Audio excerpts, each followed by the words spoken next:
The waitingfornextyear.com podcast. On the other end of the line is Andrew. How's it going, sir? Oh, I'm doing great. How are you? I'm doing well. We were talking before we hit the record button, and it sounded like a typical podcast commercial, except we don't actually have a sponsor who sells this kind of thing, but you were talking about HelloFresh, and I tried Blue Apron a couple weeks ago, and not that it's like wildly entertaining, but we had like complete opposite feelings about it.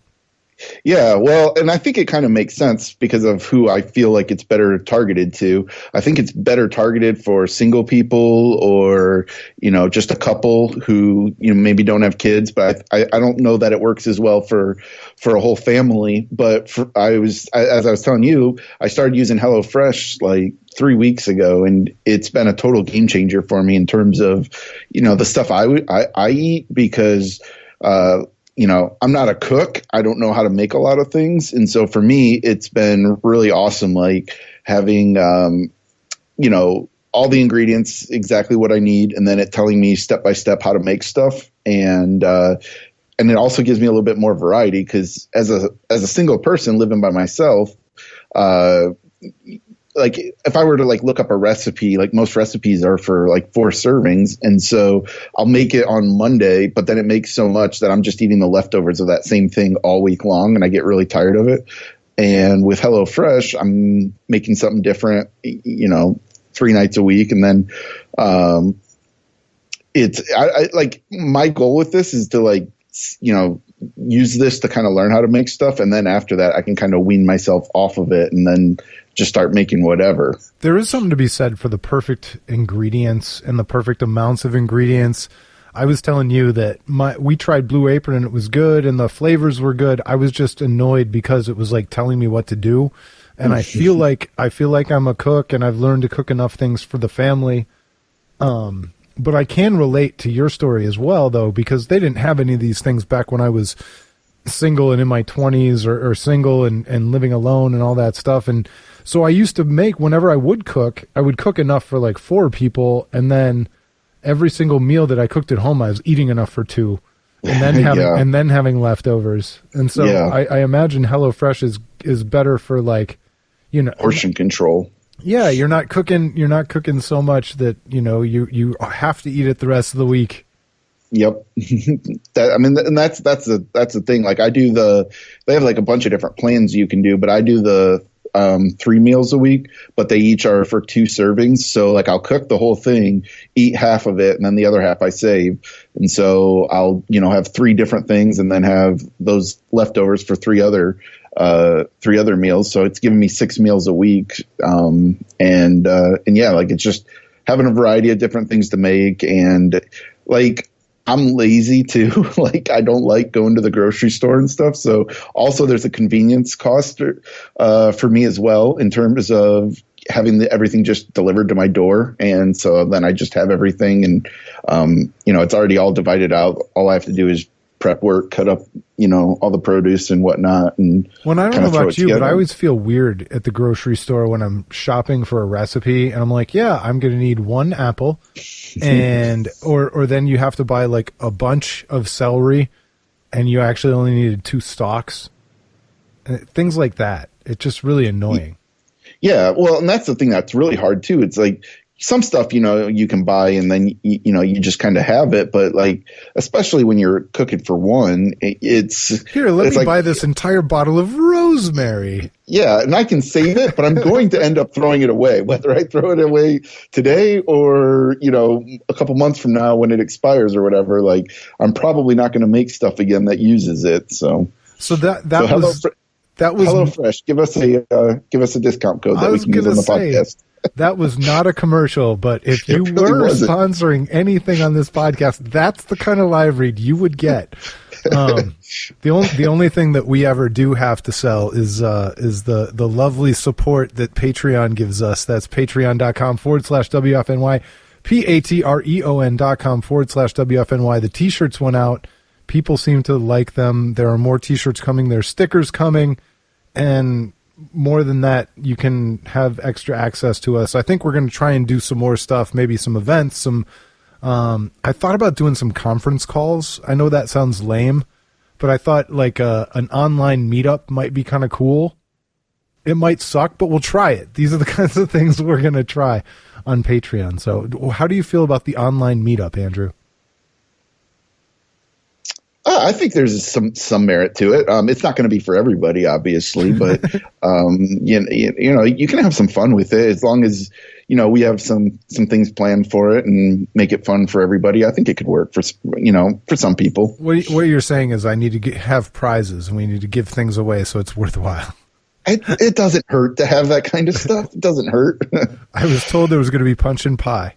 Yeah, punch and pie. Free hat. Yeah. All right, let's talk about sports. So before we get to topical sports, I kind of wanted to bring something that we've been talking about behind the scenes to the front of the scenes because I have this pet peeve, this thing that makes me angry and annoyed about sports talk that's been going on certainly since the Super Bowl, and even in the last year, it's ramped up to the point where it just makes me screaming mad every time I see it online. And this is the constant reference to GOAT. Right. And people who think that Tom Brady is not the GOAT. Jeez. Well, regardless of who you think the GOAT is, this idea that you're bringing anything to the table conversationally in the sports talk realm by just saying GOAT. Well, and I don't know how much it's lazy. It's the ska music. It's ska. It is to music what ska is to sports. What it is to sports talk. Less than Jake says, "How dare you?" I'm telling you. But it's like, hey, we've got this. It's a standard backbeat with an offbeat guitar rhythm, and it fits in a nice little box. It's unoriginal. It's like the person who probably never even saw Glenn Ross, who says coffee is for closers all the time. It's referential comedy or referential meaning. It doesn't mean anything. Right. Well, and I think, to again tie it into the other part of it that we talked about behind the scenes, but, it's the same thing with the Mount Rushmore thing. Like everybody's like, who's the Mount Rushmore of X? And I feel the same way about that. Why is everything the Mount Rushmore? Like, why can't, whatever even just happened to a simple top 5 list? Why do we need to call it a Mount Rushmore? And so only if it's in a slideshow. Well, yeah. I don't begrudge the argument of who is the greatest of all time. But, I enjoy that a lot. I just don't want to see a conversation begin and end with GOAT. Well, the problem is, though, it's so easy for an emoji, Craig. Just put that little goat emoji and you're done. You're done. And That's all you need. I bitched about this on Twitter, and I got to give Daryl Ryder credit. His first response was the trolliest of all time. It was so great. It must have been 37 goat emojis in a row, just in your face, Craig. That's what you get for complaining online. Don't be mad online, stupid. That's pretty much what he said. I think you were met with that reaction everywhere, because in the Slack when you talked about it, I just came right back at you with, but Tom Brady is the GOAT. Oh, God. He is, too. He's got to be certainly top 5 all time. He's got to be top 2 or 3 that we've ever seen in our lifetimes. But it's some of that is the fact that he's outlasted people. He gets credit because he's played all this time, but if there's no neck injury and we're talking about who's the best you saw for whatever, I do think I'm more impressed by certain instances of Aaron Rodgers and certain instances of Peyton Manning, but they don't have the Super Bowls, and they don't have the period of time that Tom Brady's been doing this in.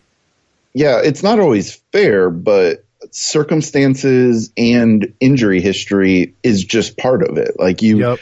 In order to be the greatest, you have to have longevity, and I think, even in terms of oh my gosh, I'm drawing a blank now. The Bears running back, before Walter our Payton. time. before Walter Payton. I don't know anybody before Walter Payton. The fast one who was basically Barry Sanders before. Gale Sayers. Gale Sayers. Gale Sayers, didn't have a super long career, and I think that kind of hurt his standing in the all-time, rankings, if you will. So, and Emmitt Smith had longevity more than he had top peak performance. Right. And, Hank Aaron, Hank Aaron was very much a product of, he was a great player, but he was also had that longevity that he did it for a very, very, very long time. And so at a certain point, you just have to give credit for that. Like there's something to that, to being fortunate enough to be healthy for that long. You watch Tom Brady is a guy, he's never relied on his athleticism, obviously. So he's sitting there at 39 years old and as long as he can stand upright and he has arm strength, like he can play for quite a while yet. I think like he's not really showing any signs of deteriorating skill set. And I think that's part of, to me, why I think he's personally the greatest. And I hate Tom Brady. It kills me to say that, but it's such a silly thing for me in the NFL, especially with the quarterback position, because whether we're talking about, trying to find the place in history for somebody who never won any Super Bowls, whether, in Cleveland, we want to find out where Bernie Kosar ranks, but, Dan Marino obviously is the more conventional person. Sure. And there's this idea that Eli Manning is a better all-time quarterback than who did he flip-flop with in San Diego? My mind Philip Rivers. Philip Rivers. But do you really truly think Philip Rivers is a worse quarterback than Eli Manning, or was it like Tom Coughlin and superstar defenses? And no, I think the perfect example of that is John Elway, because I would say I was much more scared of John Elway as a quarterback back when he was losing Super Bowls. Yes. And then, Terrell Davis comes along and he wins 2 Super Bowls. I would say largely thanks to Terrell Davis. And that totally changed his legacy, even though he was losing Super Bowls when he was playing better. So there's no doubt, he beat Jim Kelly. Nobody thinks about Jim Kelly. Jim Kelly. If Jim Kelly wins just one of those Super Bowls, he's different. Vaulted up the ranks. So some of that goes into it, but and it's hard in football because, like you've said before, you're one of 11 guys on your side of the football, one of 22, who plays. So it's a little bit harder to put the blame or the credit onto one guy.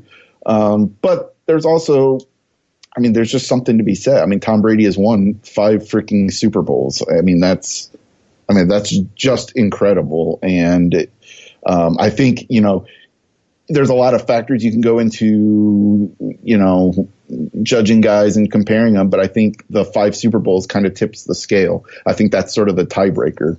It is a tiebreaker, except that if you put Peyton Manning on the Patriots from the beginning to end, I think they win more. I don't think they lose to the Giants. That's interesting, because I would still say, and maybe this is a little bit of confirmation bias because I don't know the numbers or anything like that, but I feel like Peyton Manning didn't always play his best in the playoffs. And that's not due to the defense. Well, unless maybe you could say sometimes there was more pressure on him to perform because the defense was giving up points. But I feel like Tom Brady a lot of times played his best in the biggest moments. And I'm not sure I feel that same way about Peyton Manning. But again, this could all be luck. Or it could be the coach. If the Tuck rule goes the other way, does Tom Brady ever become what Tom Brady is? We'll never know, obviously, but sometimes, maybe that was just a little bit of luck that by getting through that and winning that first Super Bowl, maybe that gave him some kind of next level of confidence to become what he became. Because, certainly in that first year, they weren't winning games because of him. He was sort of he was sort of a game manager, really. And he just wasn't losing games, and he sort of became this, huge offensive threat a little bit later. So I don't know, if that Tuck rule goes the other way and he doesn't go to that first Super Bowl, who knows how his career might turn out differently. So of course it takes luck. Of course it takes the circumstances of you being, on the team that you're on, but it's so hard to compare because, again, I would also say Peyton Manning didn't have the defenses Tom Brady had, but I feel like Peyton Manning had more offensive weapons than Tom Brady had. So I don't know. You think Peyton Manning had more offensive weapons than Tom Brady? Is that what you said? Yeah, because I think like Reggie Wayne, Marvin Harrison, throughout the years they had quite a few really good wide receivers, whereas I feel like it's hard to name out. Like outside of the couple of years they had Randy Moss, like Wes Welker. Okay. Well, later in his career he did, but earlier in his career when he was like, who were the receivers on those first 3 Super Bowls that he won? I mean, I'd have to look it up, but they were formidable. I don't know. I've never felt like they were. I don't know. I just didn't feel like he had the weapons at wide receiver that Manning had. But it was Troy Brown. That's right. Jermaine Wiggins, Antoine Smith, Kevin Falk, David Patton. I mean, that was just the first year, though. But I mean, Peyton had for much of his career, he had Reggie Wayne and Marvin Harrison, and those are Hall of Fame wide receivers. Absolutely true. Absolutely true. And certainly, he had Edgerrin James. He had Edgerrin some James running backs too. Yeah. But he never had the defense that Tom Brady had. He definitely never had the defense. That when they had, they had those couple. Dwight Freeney, Bob Sanders for a couple of years. They were hard to remove Tom Brady from Belichick. Oh, absolutely, absolutely. That's the other factor too. Is is how much of it is Brady, how much of it is Belichick. It's just so hard to say. It's not an exact science for sure. All right, Deion Branch was the other big one, but no, you're right, and certainly that the Randy Moss thing was the beginning of the time period where we just marveled at the Patriots and their roster decisions. Yeah, even a guy like Corey Dillon, who they picked up and had been a bit of a problem in Cincinnati, and he was really good for them. So yeah, they had some weapons for sure. Yeah. Either way, the summation of these arguments, just saying GOAT. And maybe this is again one of the like a Dave Sterling honorary moment where I just hate Twitter. Like that might actually be the summary. I just hate Twitter. Yeah. And I do, but I enjoy. So we just had a GOAT conversation without necessarily actually using the word GOAT other than to mock it, and I enjoyed it very much. So it's not the conversation. I really do like it a lot, and I think someday we're going to have a really fun conversation about LeBron versus Michael Jordan, and if there are old enough people around still, they'll still be talking about Bill Russell and Will Chamberlain and trying to talk us into that stuff, and that's the other thing that you just can't account for eras all that easily either, because it was something I looked up today because, by the time you're hearing this, you might have known already that we put together just a post on Waiting for Next Year where everybody talked about their favorite Cleveland Browns player of all time. And I talked about Ozzie Newsome because when I started watching the Browns way back when, that he gave me that first like real fan feeling. I can't remember what game it was. I can't remember what the situation was. I just know I was probably like 6 or 7 years old. He makes a big catch in a game, and across the scoreboard at Municipal Stadium, it just read Ozzie Awesome. And that was like the first time I had that warm, fuzzy feeling of being a sports fan, the kind of feeling that you chase every minute of watching sports thereafter. And so for me, it's Ozzie Newsome, and he retired as the all-time leader in receptions and yards for a tight end and all that stuff.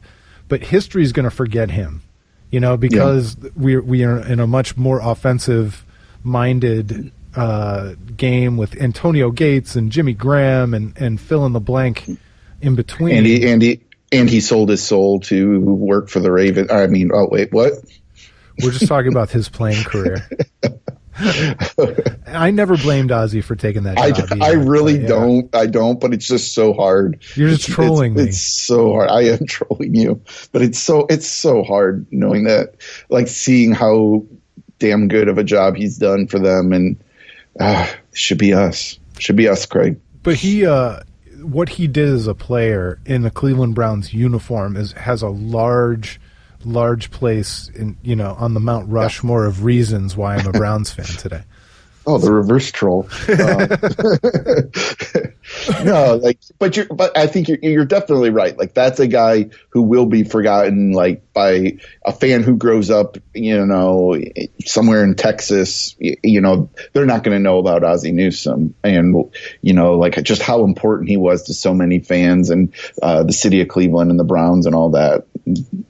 Yeah. And the problem is, if you check his stats, he's going to be surpassed by middle of the pack tight ends by the time this decade's finished. Right, because the role of tight end changed so much, drastically. In his era, you were mostly expected to block, and in many ways, he was one of the pioneers, I feel like, of a tight end who could block but could also, really be a threat to catch, not just a release, or a safety option, but an actual threat and a target. And he was one of the first ones that I remember, and him and Shannon Sharp, like those kind of guys.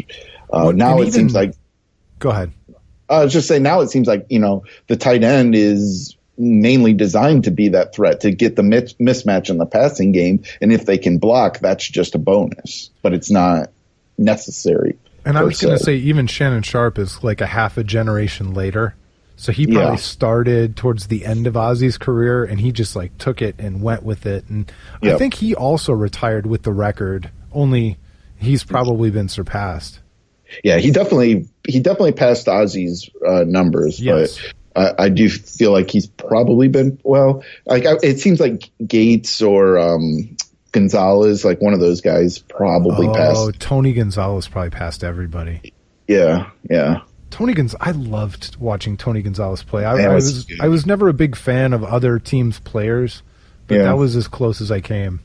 Yeah, man, he was such a demoralizing guy when your team played against him, because there was no answer for that dude. No answer. Did you make a pick in that post? I haven't done it yet. And somebody might have picked yours. We're not doubling up. Right, exactly. So I'll have to look and see who everybody picked. It's hard for me not to say Bernie with my gut reaction, which I feel pretty confident somebody probably took. I don't think so. I think it was like a reverse psychology where everybody stayed away from it because everybody thought everybody else was going to pick them. Because it's such an obvious answer. But and honestly, if we're being truthful, if we really want somebody to do Bernie, we need to reach out to TD because he calls him the God. Yeah, exactly. Nobody loves Bernie more than that dude. But I still own, like, I remember, like, I don't know how old I was, maybe 9 or 10 years old. My dad got me like those like I forget the brand now, but those like football sets you'd get, like shoulder pads and a helmet, like for kids. You remember those?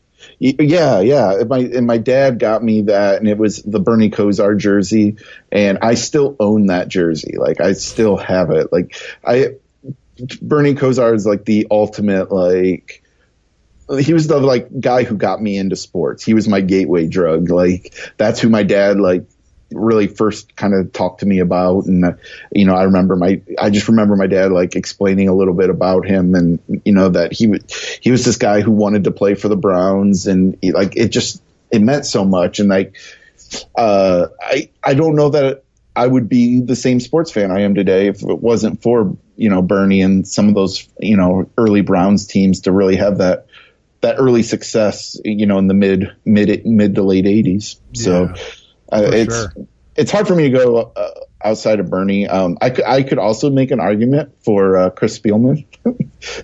do I get to count him? Because that's the Josh Paloha answer du jour. Yeah, exactly. Which Buckeye can I pick? love me some Chris Spielman. But yeah, if I can't pick Bernie, it's actually would probably be kind of hard. I don't know. Maybe I mean, if I had to pick somebody like Bubba Baker or something, go really off the wall, and that would be because I watched Bubba Baker play basketball. Remember when the Browns used to play basketball? Did you ever see any of those? I do remember, and that was crazy. Yeah, it's so funny to think about that. Like, I just can't imagine a team doing that today. Like, now contractually, they're probably not allowed.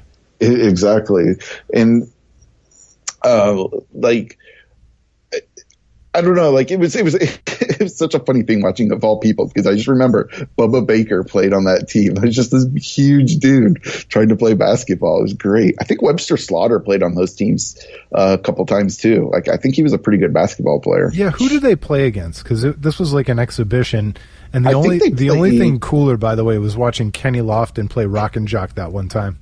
Oh man, or Omar Vizquel's music. What was that called that he would always do? Where he'd play musical instruments. That was fun too. But they would play, like, the Browns would play, like, they came to Toledo. Like, I grew up in Napoleon, which is outside Toledo. They came to Toledo and they played like the DJs of a radio station, like so a Toledo radio station. Like, it's just so awesome. Like, I don't know. Like, I want to see. Well, I guess it wouldn't be Josh McCown anymore, but like, I don't know who. I want to see Jamie Collins go play basketball against the Cleveland Sports Talk guys. Joe Thomas setting a giant pick. Oh, geez. If that would be the thing that Joe Thomas would hurt his knee in. Run through the screen. Run through the screen. No. Okay, so let's move along here to the Cavaliers. First of all, I do want to talk about Frank Isola a little bit. Yeah. So he's still today. I don't know if you noticed today. He's still kind of chasing his feelings on this story. Yeah. He's now blaming Cleveland media for not getting to the bottom of what happened between LeBron's first outburst and his second statement to the media about how, he thought the GM was doing a great job. And meanwhile, like, the day after his little outburst, there was a story about how Ty Lue and Griffin talked to him and, told him that they didn't think it was appropriate or fair. They wanted to keep that stuff in-house. So, like, that's what happened. They gave him a talking to. Even though he's LeBron James, he got a talking to. Yeah. I think there's no question that David Griffin is much more fearless with LeBron James than anybody in the front office that we've seen since LeBron came. And coach-wise, I would say Ty Lue is probably the most with him since Paul Silas. And, at that point, Paul Silas was only here for LeBron's first 2 years. LeBron was he wasn't the mega star that he is today. So I do feel a little bit encouraged that these guys are not afraid to that they don't just give in to LeBron. They're not just going to back down to him. They're gonna tell him what they think he needs to hear. Including during the playoffs last year, we heard stories about Ty Lue just not taking any of his excuses, not taking any of his garbage. Absolutely. And the story is Game 7 that when they went into halftime, he told LeBron, like, you got to do more. And, that wasn't necessarily what LeBron wanted to hear at that point, but it's what Ty Lue felt he needed to hear. And, LeBron responded to it. And, the Cavs played really great in that second half. And so I think that's all really good. As far as Frank Isola is concerned, like, it's a weird thing because all these basketball writers that I really respect who know him all will vouch for Isola. Like, they all say they all really respect him. I don't think he's a liar, but he should just admit he got used. Right. And I think that's the thing you're kind of hearing more of, because, and that was, when I talked about it while we're waiting, that was the point I was trying to get across, is it's not so much that I think he was lying about it or making this up. But I think when you just say, well, it was a league source who told him, and again, it's always iffy when it's singular too, like just a league source somewhere told him this. And, without knowing the vetting process, I just, I tried to make it clear that while I don't think he made it up, when you're getting a random source from somebody, there's a lot of reasons why people leak information, and they can these sources can have a lot of ulterior motives. And I've heard a lot of people talking about that since then. And I kind of feel like that might be sort of what happened here, that, it can be whether you want to stir up some drama or you just want to see like how a team reacts. Like, you can leak information just to see how the team involved reacts to it, to kind of gain some information. And, if you're trying to set up a trade with them, you might want to, try and force their hand a little bit in how they're thinking. And a way to do that is to leak some information to the press and have them go with that. Because I could be wrong, but I believe I believe LeBron and the Cavs on this. I do not believe that LeBron is going to management and begging them to trade Kevin Love. I'm sorry, I don't think that's true. I could see LeBron putting pressure on to try and get Carmelo Anthony, but he's not dumb enough to try and offload a guy. He understands the salary cap. The guy has historical knowledge about what made every championship team great since he's been alive and even before. And you're going to accuse him of being the dumbest GM in the league as well? Like, yeah. And it bothered me a little bit too. Like, I heard Isola on Mike and Mike. I think it was on Mike and Mike that he was on. I don't know. He was on a couple different things that I heard him talking about. He went on Bomani Jones too. He really made the rounds. And he said something to the effect of, he alluded to, LeBron really pulling the strings and getting David Blatt fired. And it's like, I don't know that I even agree with that, because Brian Windhorst has stated firmly on the record that LeBron had nothing to do with that was 100% David Griffin.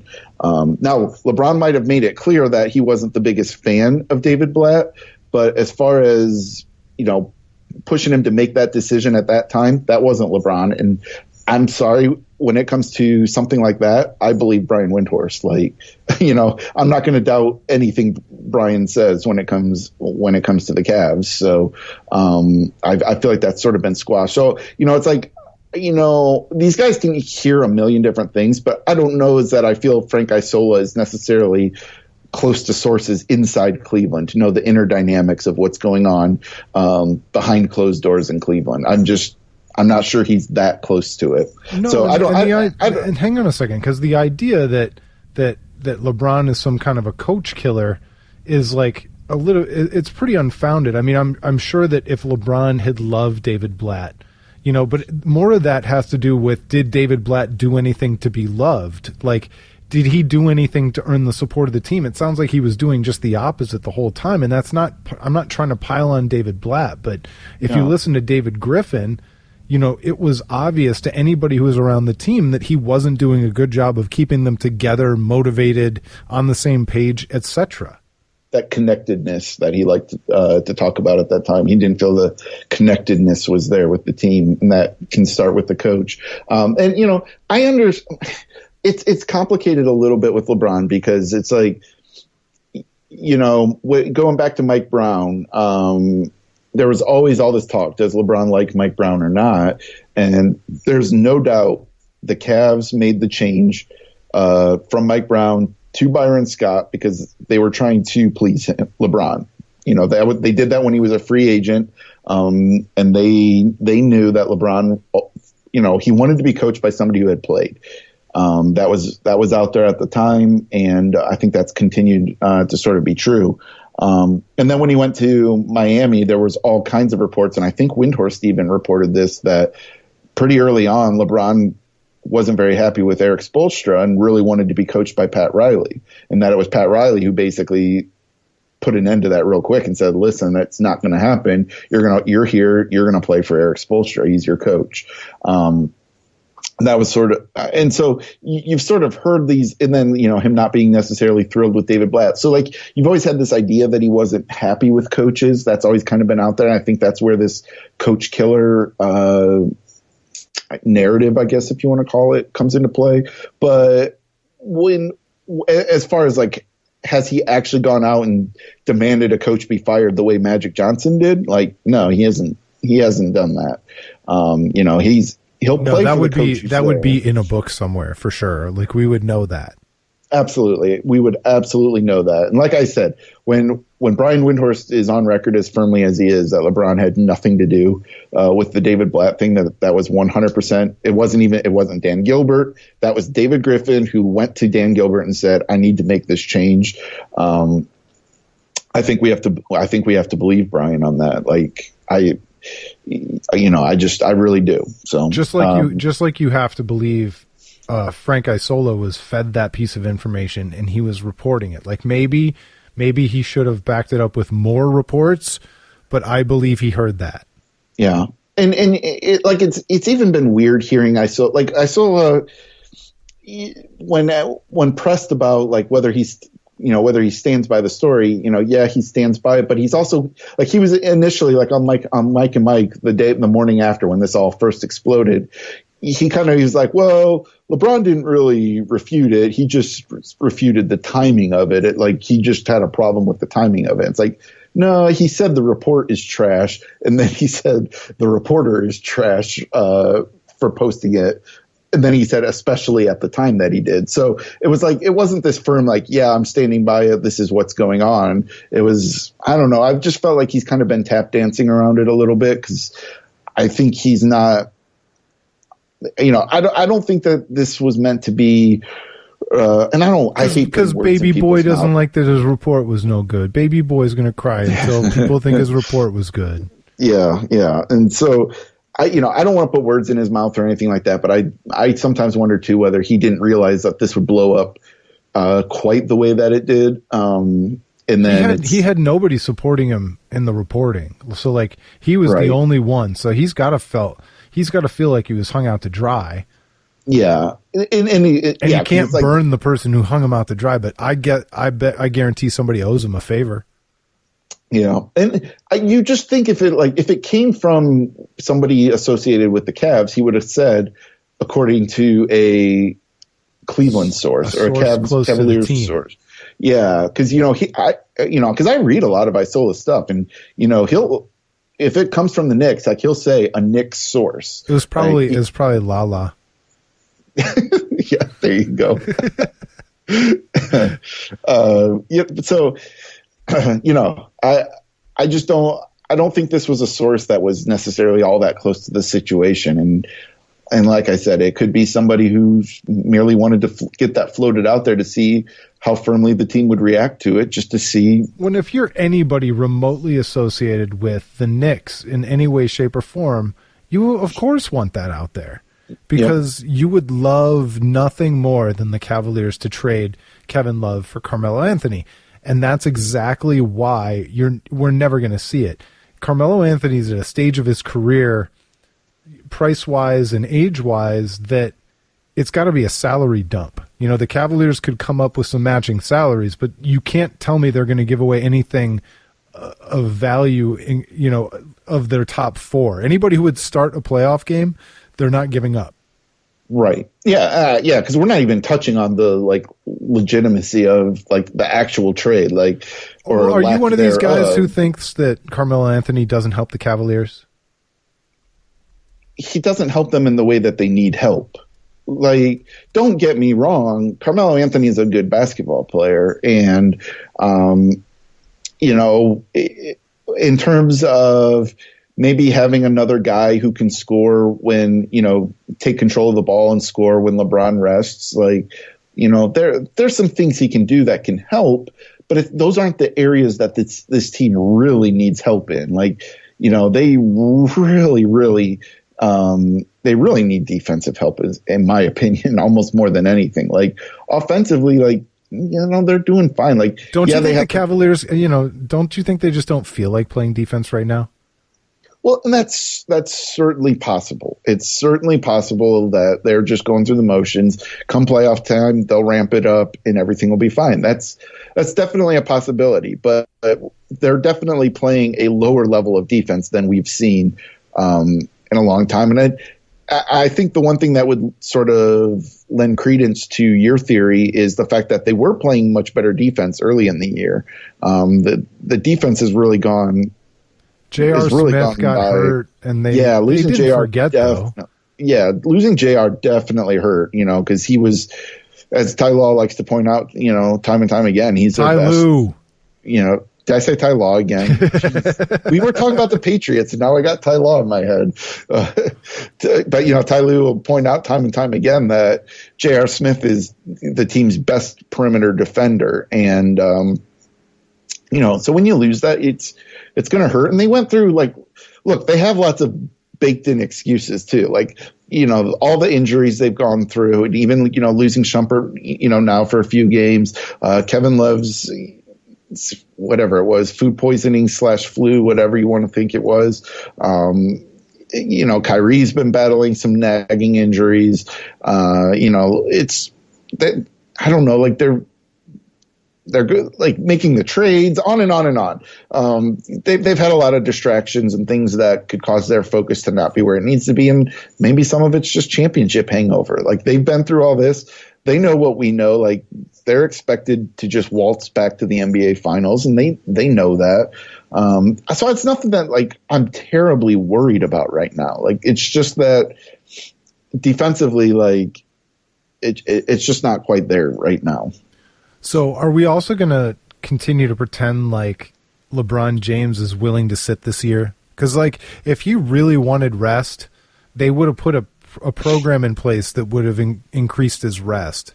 But I just go back to when LeBron James was on record, I think it was his first year back here, when they were talking about shortening the season, and he said he was a proponent of shortening the season because for him, anytime he warms up and he goes through the process of getting ready for a game, it doesn't matter whether he plays 30, 32, or 44 minutes. It's a game. Yep.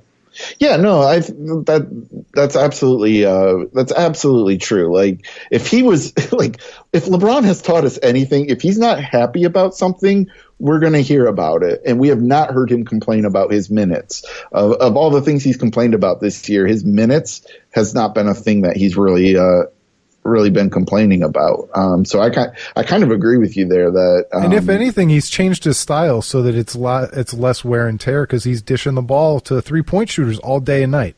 Yeah, and he's not playing much defense anymore either. So that also helps. But you noticed that? No, yeah, just a little bit. No, I don't know. I think that his minutes is more of a problem for everybody else than it seems to be for LeBron himself. I just don't feel like that's the source of the complaints about it. Even when he talks about wanting another, a backup point guard or a playmaker, I don't get the set. He never frames it in a way so I can sit and not play so many minutes. It's almost just more so so I can have somebody to play with me with the second unit, right? I just don't. I don't get the impression from him that he's terribly, terribly bothered by it. But I don't know. Well, and that's where I do think the addition of a Carmelo Anthony helps, because in a playoff scenario and situation, I combine those two words, where you're playing 6 or 7 guys total. All of a sudden, Carmelo Anthony becomes one of those guys who stays on the court when LeBron takes a rest. Because the Cavaliers in playoff mode are as much about managing minutes and managing rest as anything else, because you've got to maximize the efficiency of your lineups while also making sure LeBron and Kyrie have a little bit of gas in the tank left for the end of the fourth quarter, and God forbid it goes into overtime. Yeah, no, and that's why I'm saying I'm not. If we could just have Carmelo Anthony, I would take him. I feel like some people are saying they don't want him anywhere near this team, and I don't. That's what I was trying to get to, because I was wondering if you were one of those people. I'm definitely not. I would take Carmelo Anthony, but I will not give up Kevin Love to get it. Right. Yes. You're going to lose. You're going to lose so much. And the things Kevin Love does well for this team, are not things that are easily replaced with the guys they have. And Carmelo Anthony is not going to replace those things. Even that, you look at that Wizards game, that inbound pass that Love threw to LeBron for the tying shot, if you get rid of Kevin Love, you're missing those types of plays that he makes, and he makes at least one of those type of plays a game. Where, and even more importantly, I wanted to ask you about this. So you watch, of course, you watched that game. I don't have to ask you, but in the overtime, did you notice how Kevin Love played defense?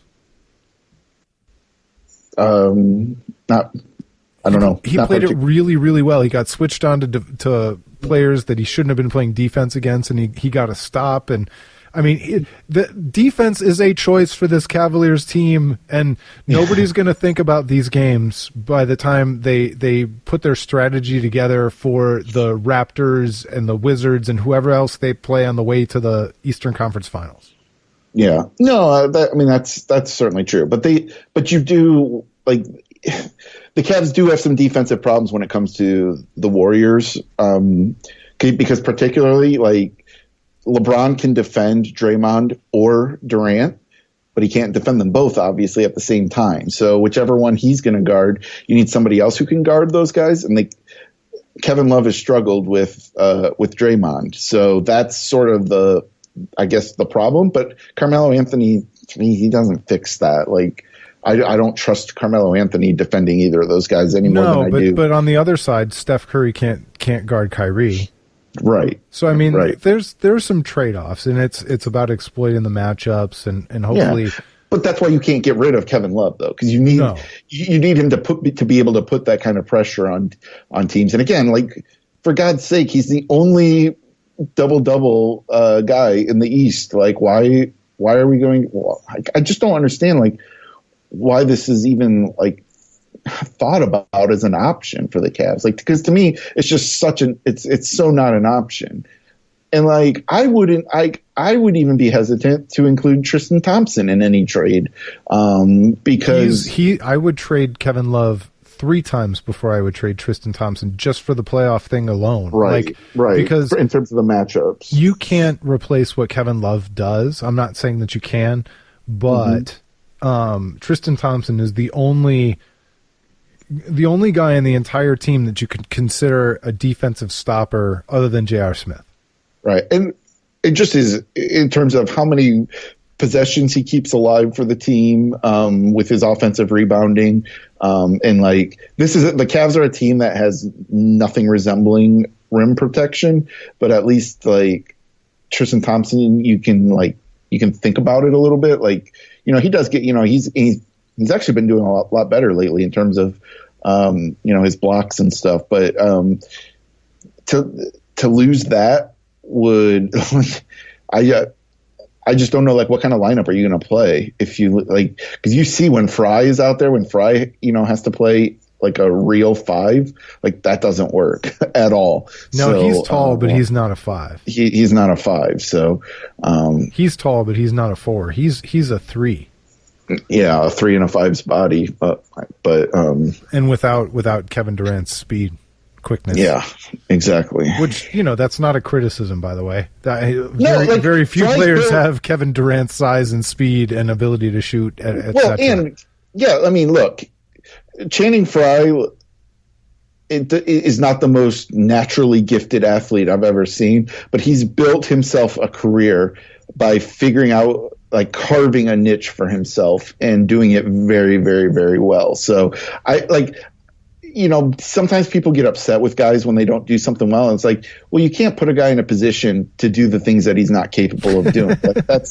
Like, you just can't crush a guy for that. Like, Channing is what he is, and he can do certain things that really helps the Cavs. But when you're asking him to go down low and defend a real 5, like, in the paint, like, you're asking for trouble. And so nothing to take away from Channing Frye, who's built himself a really nice career for a guy that's fairly limited in, what he can do. So. All right, well, we're creeping up on an hour here. This always happens when you and I get together and talk about sports, but it's been a lot of fun, so thanks for doing it. Yeah, absolutely. All right, until next time, everybody, thanks for listening. Check us out on Patreon. Check us out on iTunes. Send me an email, Craig@waitingfornextyear.com. If you want something on the podcast, let me know about it, and we'll talk to you next time. It's been the waitingfornextyear.com podcast.